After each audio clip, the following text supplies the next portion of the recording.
Just as Chinelo was about to reach Obinna, she vanished. One moment, she was there, smiling.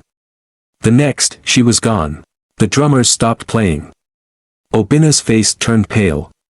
How could a bride disappear in front of everyone? The village of Umuoha was filled with joy. The air smelled of roasted meat, fresh palm wine, and sweet flowers.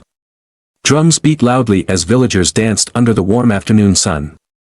Today was the wedding of Chinelo, the most beautiful girl in Umuoha. Chinelo was dressed in a bright red wrapper with golden beads on her neck. Her smile shone like the morning sun as she walked towards her groom, Obinna, a strong and kind-hearted young man. Everyone clapped and cheered as she took slow steps toward him. Then, something strange happened. Just as Chinelo was about to reach Obinna, she vanished. One moment, she was there, smiling. The next, she was gone. Her red veil fell to the ground. But there was no trace of her. The crowd gasped. The drummers stopped playing. Obinna's face turned pale. How could a bride disappear in front of everyone? The elders whispered in fear. The chief stood up. This is not ordinary, he said in a deep voice. Something is wrong. Obinna ran forward and grabbed Chinelo's veil. He looked around, breathing heavily. Where is she? Where is my wife? But no one had an answer. Obinna refused to believe that Chinelo was gone forever. He searched the wedding ground, calling her name. The villagers joined him, looking behind trees, inside huts, and even under mats. She must be hiding, said her mother, Obinna. Tears ran down her cheeks. She would never leave like this. Obinna held the veil tightly. He could still smell her scent on it. His heart pounded in his chest. Something was terribly wrong. The village elders gathered. The oldest man, Pauche, shook his head. This has never happened before. A bride does not disappear without a reason. What should we do?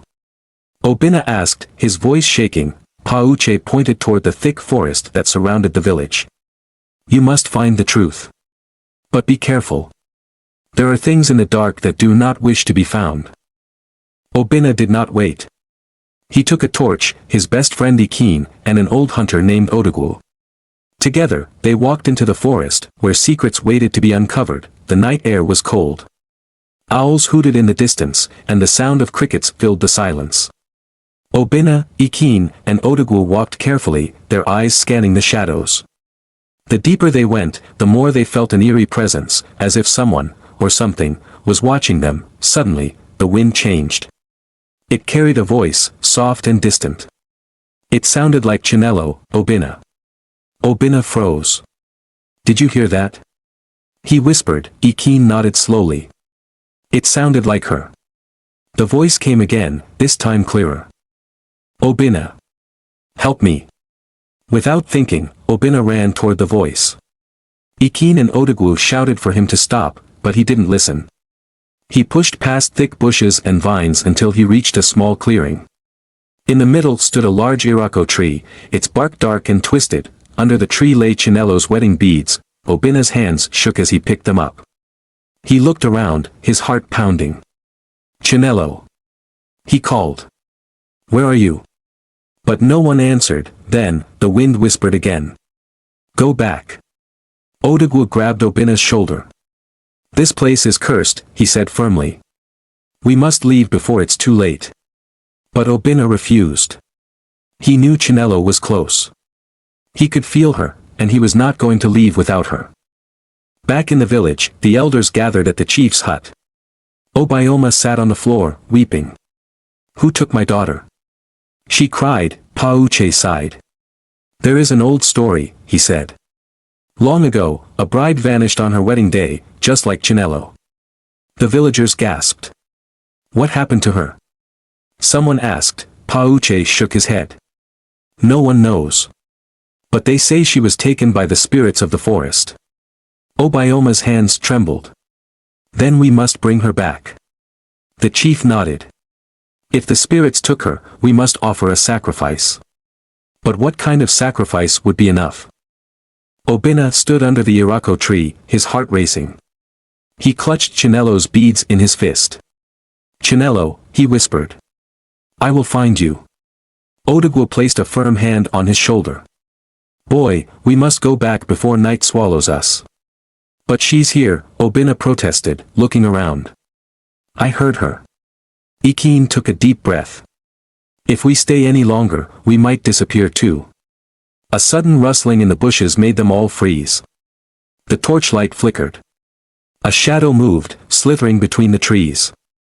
Obinna turned sharply. Who's there? A low, eerie voice spoke. Leave now. Or be lost forever. The men stepped back. Odogwu whispered, that is not human. Obinna swallowed hard. I am not leaving without Chinelo. The voice laughed, a cold, chilling sound that sent shivers down their spines. Then, the ground shook. The trees swayed violently as if a storm had erupted from nowhere. Ikeen grabbed Obinna's arm. We have to run. But Obinna remained still. He closed his eyes and listened. Through the wind, through the shaking earth, he heard it, Chinelo's cry. It was weak, but it was there. I'm coming, he whispered. Then he turned and ran toward the darkness. Odogwu and Ikeen hesitated for only a moment before following him. Ahead, the path became narrow and twisted. The trees seemed to lean closer, their branches like arms trying to grab them. The air smelled different now, damp, old. And filled with something ancient, and then, they saw it, a small hut in the middle of the forest, covered in vines, its door slightly open.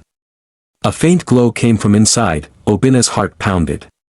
He could feel it, Chinelo was in there. Obinna took a deep breath and stepped closer to the hut.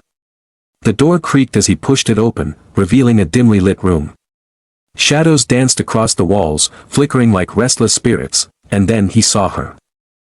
Chinelo was inside, sitting on the floor, her hands tied with thick vines that seemed to grow from the walls themselves. Her eyes were wide with fear, but when she saw Obinna, tears streamed down her face. Obinna! You found me. Obinna rushed forward, but just as he reached for her, a deep, growling voice filled the room. You should not have come. A dark figure stepped out of the shadows, and the real nightmare began. The voice spoke again, soft but chilling, the one you seek is trapped between the worlds. If you take another step, you too will be lost. Obinna clenched his fists. Where is Chinelo? The figure remained silent. Instead, it raised an arm and pointed at the floor. Obinna followed its gesture and saw footprints, small and delicate, Chinelo's footprints. His heart leapt. She had been here, tell me where she is, he demanded. The figure sighed, and for the first time, its voice softened. She was never meant to marry in your world. Odogwu tensed. What do you mean? The figure took a step forward, and as it did, the hut seemed to shrink, the walls pressing inward. She is bound to the spirits. Taken on the night she was born. You have no power here. Obinna refused to believe it. He had promised to protect Chinelo, and he would not leave without her. Then tell me how to save her, he said through gritted teeth. The figure hesitated. Then, in a voice barely louder than a whisper, it said, the river. Take her veil to the river before this time tomorrow. Obinna grabbed the veil from his pocket. What do I do when I get to the river? But before the figure could answer, the hut shook violently. A deafening shriek filled the air. The walls cracked, and the glow disappeared. Run! Odogwu shouted. The three men bolted out of the hut just as it collapsed into dust. The moment they stepped outside, the sounds of the forest returned, the rustling trees. The hooting owls. Obinna stared at the empty ground where the hut had stood. His fists tightened around Chinelo's veil. He had a chance to save her, but time was running out. Obinna clutched Chinelo's veil as he, Ikeen, and Odogwu ran back toward the village. His heart pounded, not just from the run but from the weight of the revelation. Chinelo had been taken at birth, claimed by the spirits before she had a chance to live. But why? And how could he break the curse, he wondered. As they reached Umuoha, the village was still awake. The elders and villagers had gathered at the chief's hut, waiting anxiously. Obioma rushed forward, her face wet with tears. Did you find her? She asked desperately. Obinna held up the veil. She is trapped between worlds. We must take this to the river before tomorrow night. Pauche's face darkened. The spirits do not give back what they have claimed easily. If you wish to save her, you must be ready to face whatever lies ahead. I will do anything, Obinna declared. The elders prepared a ritual. They gave Obinna a calabash filled with sacred water, a white cloth, and a kola nut blessed by the chief priest. At the river's edge, Pauche instructed, call her name 3 times and place the veil on the water. If the spirits accept, she will return. If they do not, then you lose her forever. That night, Obinna, Ikin, and Odogwu set off toward the river. The path was lined with fireflies, their tiny lights flickering like lost souls. The water shimmered under the moonlight, dark and endless. Obinna knelt at the riverbank, his hands trembling. He dipped the veil into the water and called out, Chinelo. His voice echoed across the water, but silence greeted him. He called again, Chinelo. The air grew heavy, thick with unseen energy. The river rippled unnaturally. One last time, he shouted, Chinelo. The water churned violently. A loud wail filled the night, making Odogwu and Ikin step back. A figure emerged slowly from the depths. It was Chinelo, her red wrapper soaked, her eyes wide with longing. Obinna. She whispered. Obinna ran forward, reaching out.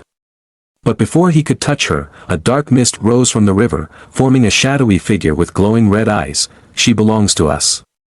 The voice boomed. Obinna did not waver. He threw the sacred water toward the mist. It shrieked, twisting in pain. The shadow recoiled, but its grip on Chinelo remained firm. Let her go. Obinna cried, placing Chinelo's veil over her shoulders. Chinelo gasped, her body trembling. Then, with a deafening voice, Chinelo screamed, leave me alone, I belong to Obinna. A powerful wind howled as the spirit's hold weakened and the dark mist vanished. The river calmed. The air cleared. Chinelo collapsed into Obinna's arms, sobbing. You came for me, she whispered. Obinna held her close. I will always come for you. He took her hand and together they went back to the village. Chinelo is back, the villagers shouted with joy as Obinna led her into Pauche's compound, and the spirits would never take her again. Thanks for watching this wonderful story. See you on the next one. Please like, comment and subscribe.